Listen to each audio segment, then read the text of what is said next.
March 31st is International Trans Day of Visibility. In an effort to amplify trans visibility beyond a single day, Let's Be Perfectly Queer has offered up space to allow trans voices to be heard, trans stories to be shared, and trans experiences to be learned from. And so, trans rights activist and advocate Jayce Carver takes over the hosting duties tonight and welcomes her guest, Lucas Medina. Let's hear what they have to say.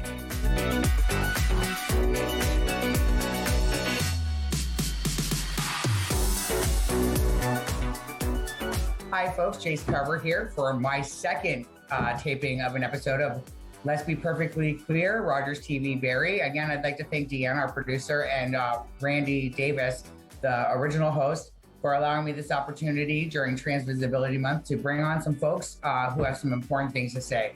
And today my guest is Lucas Medina. He is the founder and the executive director of 514 Foster Care. Welcome to the show, Lucas. Hi, Jayce. It's great to see you. You too. Long time, actually, since I've seen you. And Lucas and I have known each other for quite a few years. And I met them when the 514 was in its early stages of just starting to have some homes, providing support to LGBTQ youth who were in the system. But Lucas, I want you to tell the audience a little bit about yourself and why this is such a passion for you, a passion project for you. Well, like thousands of people in Ontario, I grew up in foster care. And, I came into foster care under protection concerns. I had an unsafe family and was being abused. And most kids come into care either for neglect, abuse, or abandonment. So I didn't come into care because of my queer identity, but I was in the system that made it very clear that I couldn't be myself in that system, right? The foster care system in Ontario is very binary. I know we'll talk about this later, but it was just there are homes for boys and there are homes for girls, and it's always been that way. And if you're queer in any way, if you're anywhere on the rainbow spectrum besides a cisgender straight person, it's a very unwelcoming system. And so, I couldn't be out while I was in care because it wasn't safe for me to do that. And so I voluntarily moved out on my own when I was 17, just to be in a safe place and have some control. And then a few years later, I started working in the system and working for agencies. And actually, one of the first ones was in Barrie, and spent a couple of years up there. And it's just seeing how little had changed in the system over the last 20, 25 years, and talking to youth who were in care while I was doing kind of outreach work with the Provincial Advocate for Children and Youth a few years ago, I realized that the system hadn't gotten any better. It wasn't any safer for anyone outside a very strict lane of what was considered normal. And I knew that I had the experience and understanding of how to start an agency and make something that could really help a lot of youth. And so we started 514 about 5 years ago. The name stands for May 14th, which in Ontario is Children and Youth in Care Day. So there's been a lot of discussion recently about youth aging out of care because the ministry has just put on a moratorium until the end of September of next year that youth can age out of care because of COVID and those restrictions. And they're putting a new system in place to make sure that instead of automatically aging out the day they turn 18, youth will be aging out when they're ready after having been established that they've been prepared for independence, which is great. Well, isn't that a big difference? Yeah. That's amazing. It is. And so for a lot of us growing up in care, our birthday was this like dreaded countdown to that day we were going to be pushed out.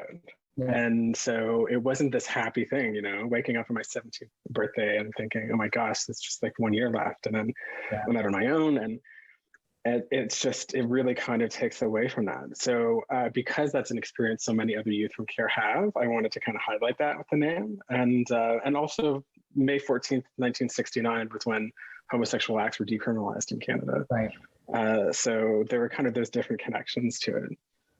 Yeah, I know as a service provider, historically as a service provider, that's a day that I always dreaded as well, is when youth that you knew were just not ready to age out, not have the access to supports that they were having. You just lived in fear for those youth, right? Because it's not any easier out there when you're facing some of the barriers that trans and queer kids face in community. You're even more worried, I believe. And can you talk about the differences maybe around that?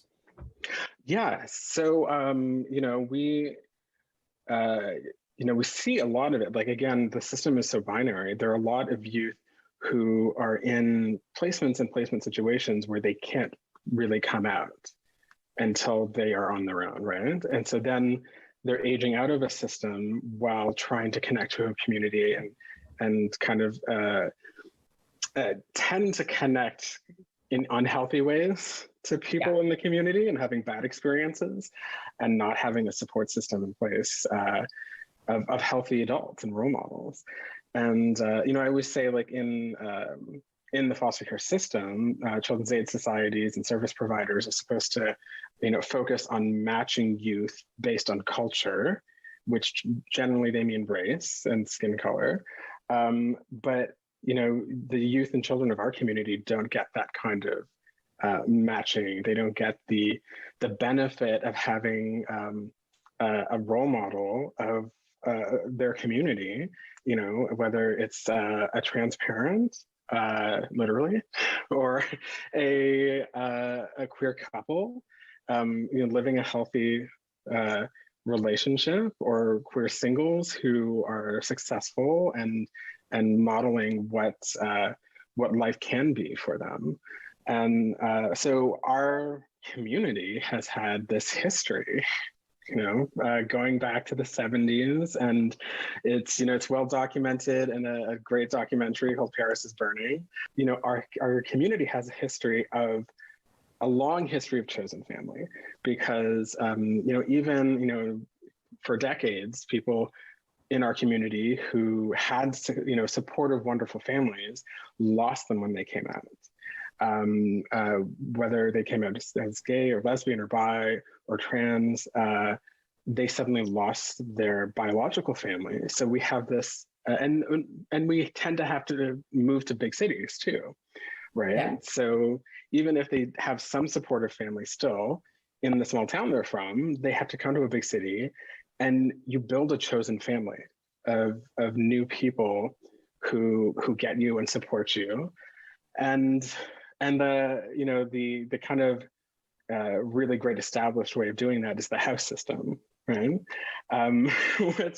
Which is very kind of closely connected to drag, but is actually just an overall thing that happens in our community. But it's also very connected to the trans community. So, because a lot of history of drag and trans identified women is very closely connected, and I know that. I know many trans women who, do the house system thing. And I know that I naturally gravitate to wanting to support queer and trans youth.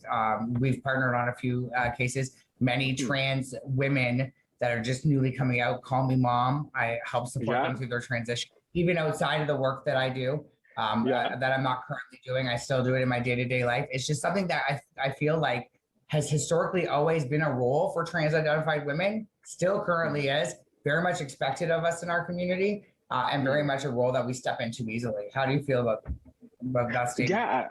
Yeah, absolutely. And part of what I love about Pose personally too is there's such like a strong, I'm half Dominican and half Scottish, and there a lot of the houses on Pose are Dominican and mixed and ethnically diverse, and people coming together with a really strong protective family vibe, and that's really what our focus with the house program is, right? Is I've seen youth in working with other agencies before this just drop off when they turn 18, and then connecting with bad people and kind of reaching out for some supports because they're desperate. Right. And they become preyed upon in our community. And human trafficking is a huge problem in Ontario. And it's something I first became aware of when I was working in Barrie 20 years ago. I remember just being shocked at the fact of it and how young children being trafficked were. And you know, it is a particular, as you know, it's particularly dangerous for trans youth, right? 100%. Yeah, like And I'm Windsor based London in corridor is like epidemic proportions of trans youth being trafficked. It's just yeah, and it's one of those things. A lot of people are shocked to hear because they think it would be a big news story that this happens, but it's so common. And you know, our head office for 514 is based in Windsor, you know, yes. And our other main hub is here in London, Ontario, where I am right now. And we've worked with the police here and on human trafficking, and we've had to, you know, protect our kids from traffickers directly here who've tried interacting with them and engaging with them and luring them in. And the police here, I remember telling us that that trans youth go for 3 times the rate on the black market as any other youth, a cisgender youth. And so there's a real focus on targeting these youth. So there needs to be an equally strong focus on protecting them and supporting them, which means providing a lot of care and attention, right? You know, youth in care become particularly easy targets for traffickers because they don't get enough attention, you know, especially if they're in group care. They're not getting a lot of one-on-one attention. And, you know, other programs, something that is a big deal for me as a, you know, I would say as a survivor of the foster care system, but as someone who grew up in it, was to ensure that the rate that we got from the ministry and the government, you know, we're, you know, paid by the government to provide the service, and we had to list to them what that service needed. And, you know, having grown up in care with you know, $5 a week allowance and hand-me-down clothes, it was important to me to secure from the ministry an acceptable level of allowance, right? So we argued and got a $35 a week allowance for the youth in our program. What narrative does it give to a youth when they're constantly wearing hand-me-down clothes? They're already living in the system, you know, and they can't go and equally access things that their peers are accessing, or go to do the things or activities that their peers are, that because they're in foster care, that somehow they're less than, right?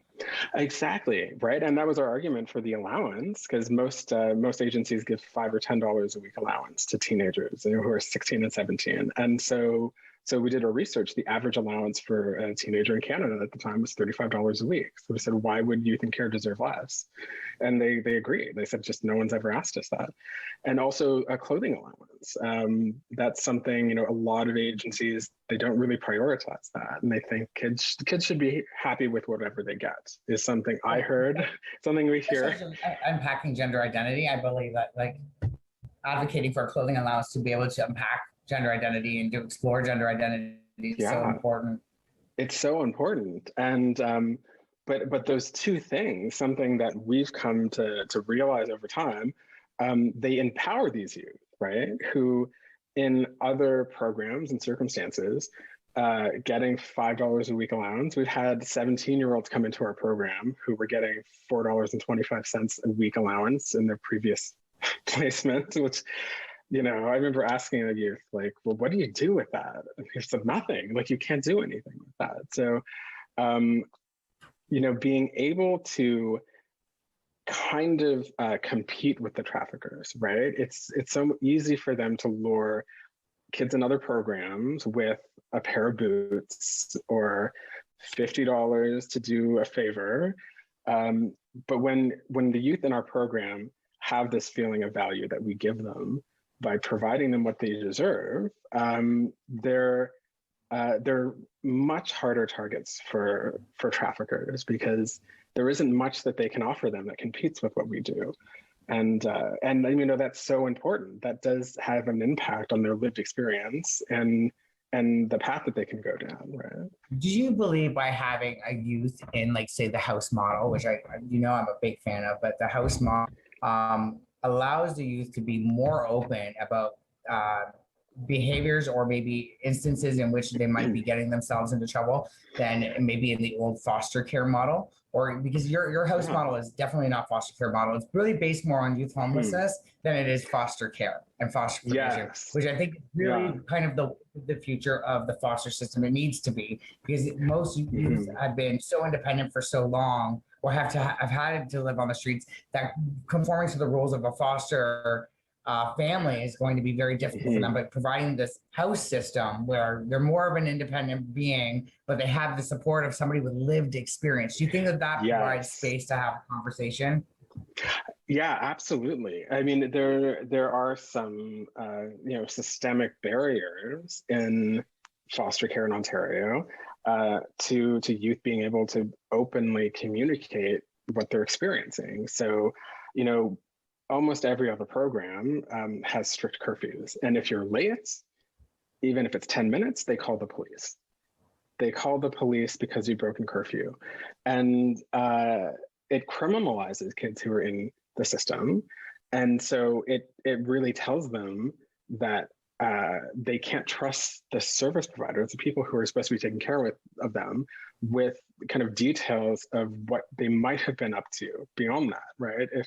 If just being 15 minutes late for curfew means the police get called, if the reason you're late is because you were assaulted, or you took a hit of some marijuana with friends and you're not feeling great and might have been laced with something, they don't feel comfortable sharing that, because it's not an open environment to be themselves and to learn from the mistakes they're making. And like you said earlier, I mean, the other key thing to our program with the house program is that our focus is that the house mothers or house fathers or mentors, depending on how they identify gender-wise,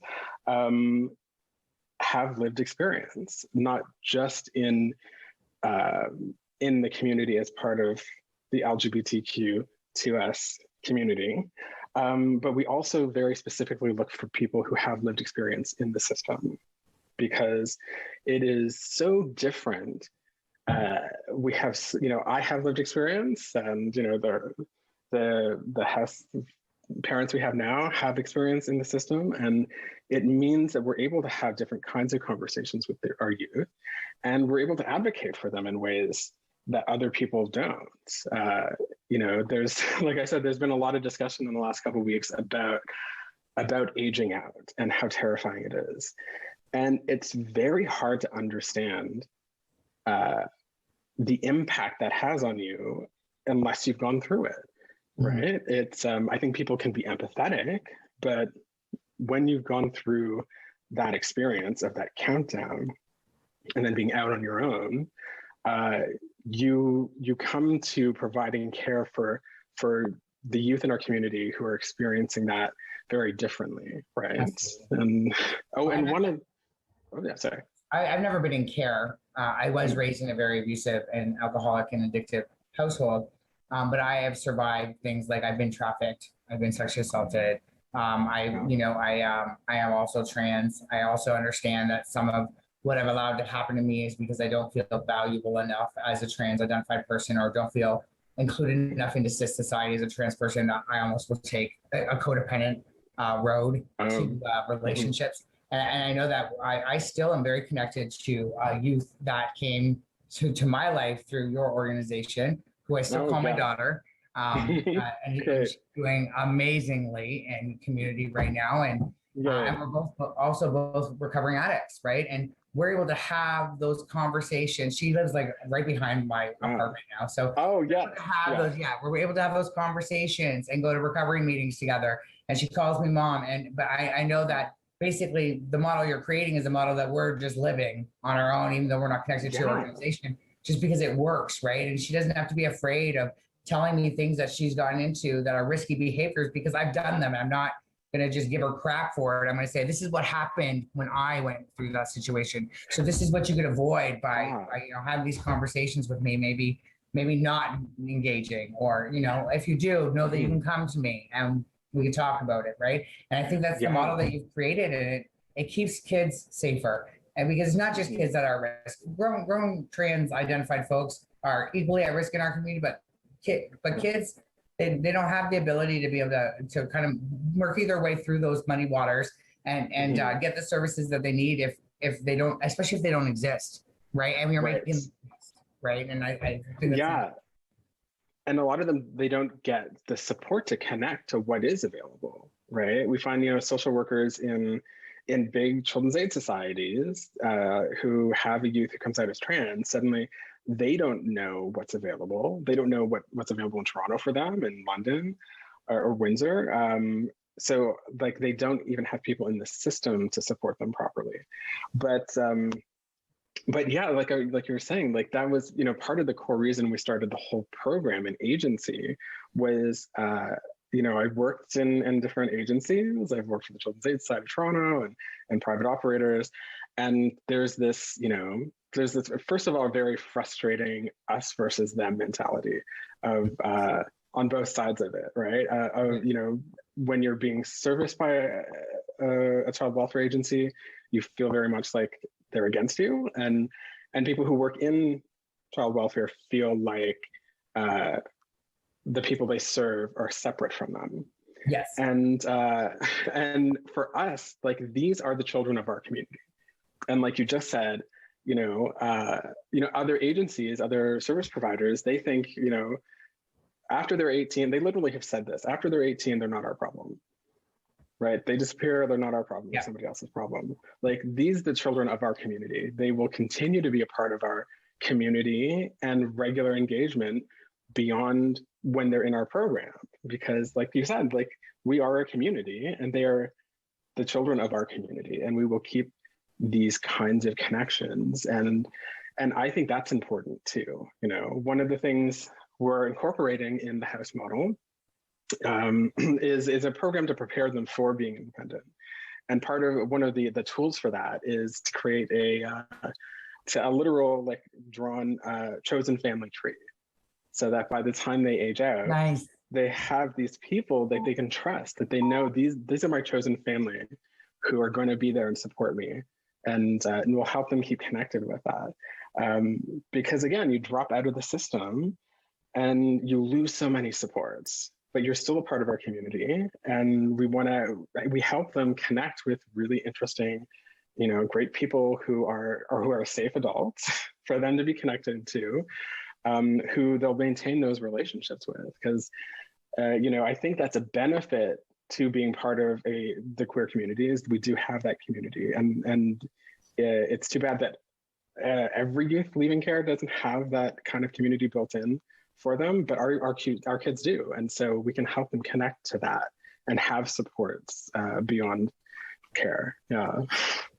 When you started your agency, it was and it still is, it's LGBTQ2S organization. Mm-hmm. But the statistics have shown around service provision and who's accessing your services the most. Overwhelmingly trans and non-binary youth. And again, that kind of goes back to the way the system is built, right? It is this very old system. Some of these children's aid societies in Ontario have been around for 154 years. They're proud of how long they've been around, but the system, it really hasn't changed enough. And so there very much is a focus on boys' homes and girls' homes. And you can have 4 teenage boys in a room, because why would that be a problem? There are 4 boys, right? We can't have girls in the same house as boys, because there could be issues. So the clear gap that still exists in the system beyond us, we are the only identified safe placements in Ontario for trans youth. Yeah. And we don't have boys' homes or girls' homes. We don't have trans homes. We have homes where everyone in our program, every youth in our program, gets their own room. So if their identity changes, if their orientation shifts, it doesn't mean that it's going to impact their living situation. We're not going to say, oh, wait, you were a lesbian, so you're in the lesbian home, but now we're going to have to move you to a trans home.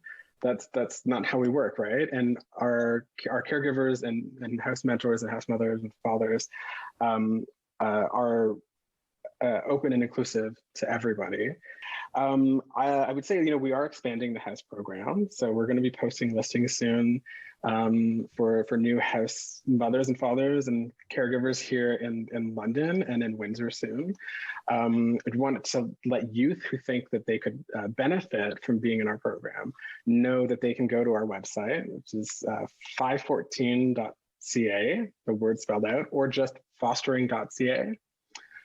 Both will lead you there, and you can self-refer into our program. And I That's also think it's new then. That's new yeah, too. it is. That's amazing. Yeah, it cuts out them having to go to their social worker to get permission to access us, because every youth in Ontario is entitled to our service. And also I'd point out one of the important things that's changed in the last few years in Ontario is that if you're over the age of 16, you can enter into voluntary agreement with children's aid societies to come in to care, and you can request to be put in our program. But something that we've seen is a lot of children's aid societies have had 16 and 17-year-olds come to them and ask them for support, and they kind of pretend that the voluntary aspect of that applies to the CAS and whether or not they want to get into that agreement. But it's voluntary for the youth. But if they come to a CAS and ask for help and service, the CAS is required to provide them with care. So I think it's very important for youth to know they have the right to that care. And if they have trouble with the CAS who's pushing back on them accessing that, they can contact us. Even if they don't come into our program, we're happy to help advocate for them to access the services that they're entitled to.